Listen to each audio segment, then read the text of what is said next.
Hello everyone, Kurt Hofer here, and welcome back to another episode from Hope Feather Labs. Today we're going to be continuing on with our lessons from the lines segment in regards to the Segno. We're not doing a lot about movements today. I have it down on the ground so we can, again, it's in the mind of how we move. But today we're specifically talking about reinforcing some of our structures that we've already learned in Abrazari by going into the next phase of information when we look at Fiore's dagger section. And in this right here, we're going to be looking at three additional mechanics or anatomical things in which he talks about doing that kind of give us kind of play to work off of things, all right?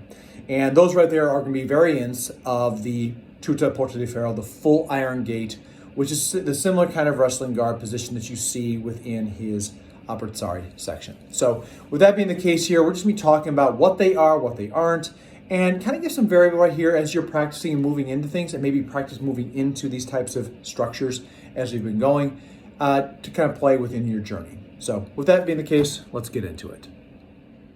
So once again, we have our Segno put down on the ground here, and we have it placed out in front of you here. And again, this is just, again, the continuation of what we've been doing. I'm not going to be using the dagger today, but I had this here, this trainer, to be able to kind of, once again, kind of emphasize what we're talking about. And being able to see this here as far as a working kind of tool here, we can kind of appreciate what we're trying to go for. So for now, I have this here in place, and that allows me to kind of gain entry and access as far as to what I'm going to be trying to talk about here later on. So the first of the dagger positions, the guards that he talks about, Fiore talks about, is Porta di Ferro, the full iron gate, the Tuta Porta di Ferro, single. And the single position of this right here, you see him in a position where his hands are back, and he's in a position where his hands are not engaged with one another. From this position, this is just, in my opinion, the same thing we've been doing from the very beginning. The Tuta Porta di Ferro single is the same kind of position that we're seeing here with the Abrazari position of Porta di Ferro. Why he calls it single for dagger consideration is because in this case, my hands are free. I have all extensions necessary that I can go into. I can do all the placements and actions I may need to do because my hands are not bound. Building off of the same structure of Porta di Ferro, on this case, we then go into Porta di Ferro doubled. So it's the full iron gate again, and all we do here is we're going to put our right hand on top of our left hand right here, and we're going to grab the wrist, okay? This creates a function as much as a reinforcement in certain periods, blocks, and areas right here. But just like what we see with posta frontale, right? So posta longa, I'm extended very long. When I start to come here with both my hands, I'm shorter. The lesson then from this right here is I don't have all my parries because of once I'm doubled up, but also I'm shorter. I'm shorter here in place. So I don't have the mass extension I would have if I had one hand that is free. The final one that we have here for the Porta di Ferro, for the Tuta Porta di Ferro, is the, we have it called full iron gate crossed. And in this case right here, imagine you've grabbed your wrist, but then we just let go and we have the right hand over top. So once again, we have this kind of structure here, which again allows us to create covering actions and allowing ourselves to move into different phases. So why is this so important here is because ultimately when we look at these things, dagger work is just a continuation of Abrazari. That's how I see it. And that essentially this tool in our hand right here is just something that multiplies what this hand can do. I don't, as far as that goes here. So, for example, if I'm talking about, I make a cover and I come up into this, well, all I've done here is gone into posta frontale by maybe grabbing on and striking, or covering, drawing, and then striking. It's the same kind of concept right here. We're talking about utilizing the post in the very beginning and then going to dagger. So again, like I said, this is all about here, about making the first kind of the foundational pieces.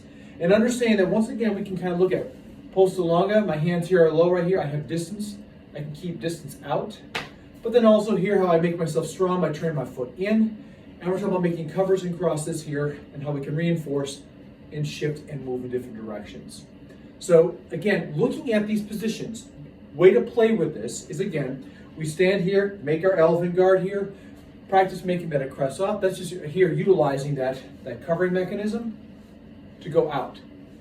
We can also come in, move into different directions. We may have come in this way, so make sure we have this fracturing of structure. And you can already see right here how my arms are kind of also, I'm stopping something above, but I've also bladed myself out and made this diamond profile here that's very strong in the body.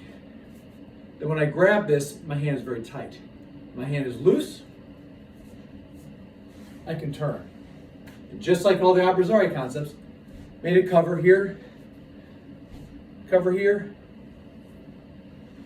going down to, once again, Porta di Ferro single and lower locks and other things.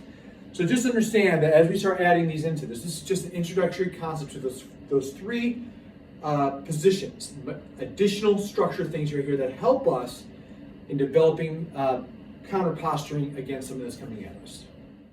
So that's going to conclude the video here. Again, this is just a really brief introduction to the 3 dagger positions that Fiore shows, at least in the Getty, where he's talking about not having a dagger in hand, right? An important point to note about this right here is that essentially Fiore makes note that of the grip that's like this, the doubled to Porta di Ferro, that is one right there of the 3 variants you have where he says that you specifically cannot use your dagger.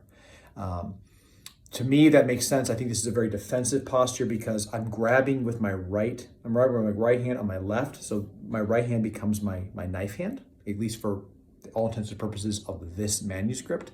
So therefore, you're talking about a defensive action versus ones that could be potentially offensive and defense, which is of course, the single and the crossed.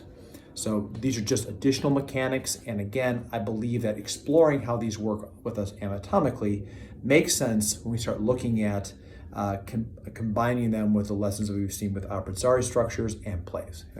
So with that being the case here, that's going to do it for this video here. Thank you so much for tuning in today. If you've liked this content, please consider liking and subscribing, sharing with a friend. Leave a comment below if you have experience with Fiore's dagger postas and Guardia. Let me know. Let me see what you have. I'd like to hear what you have to say about this because again, these are just additional pieces in there that we're going to be kind of exploring out in further videos. So until next time, everybody, train well, be safe, and fight on.